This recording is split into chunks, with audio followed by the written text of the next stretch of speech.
गाय को जब आप चारा देते हो, हमारे उत्तर प्रदेश में तो सानी कहते कि गाय को सानी कर दो।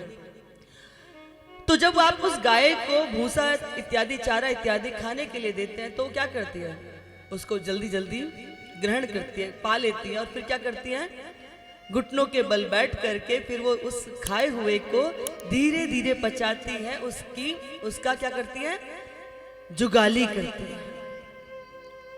कथा भी बिल्कुल वैसे ही होती है कि आप एकाग्र बुद्धि से उसको श्रवण करो, फिर एकांत में बैठकर जो आपको सुंदर लगा, जो ग्रहण करने युक्त था, जो तो उस पर चिंतन करो, फिर मनन करो।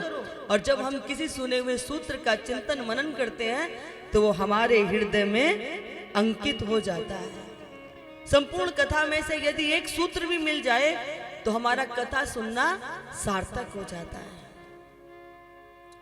किसी ने एक बार, हम झारखंड के प्रवास पर गए थे, तो कोई बोला कि जो कथा सत्संग सुनते हैं, अच्छे कर्म करते हैं, वो भी मरते हैं और जो नहीं करते वो भी मरते हैं, तो करने से फायदा क्या है। मैंने कहा प्रश्न तो बहुत जोरदार है कि कथा सत्संग करें तो भी मरना ही है और नहीं करें तो भी मरना है, तो हम क्यों करें, क्यों सुने।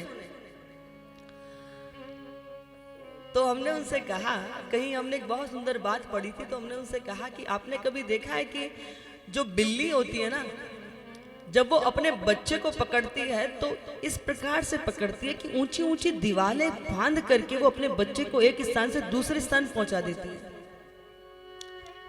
लेकिन जब वो बिल्ली चूहे को पकड़ती है तो क्या करती है, क्यों, जब वही बिल्ली चूहे को पकड़ती है तो कैसी स्थिति होती है, बिल्ली वही है, जबड़े वही हैं, परंतु जब अपने बच्चे को उठाया तो एक खरोंच भी उसको लगने नहीं देती, एक स्थान से दूसरे स्थान पहुंचा देती है।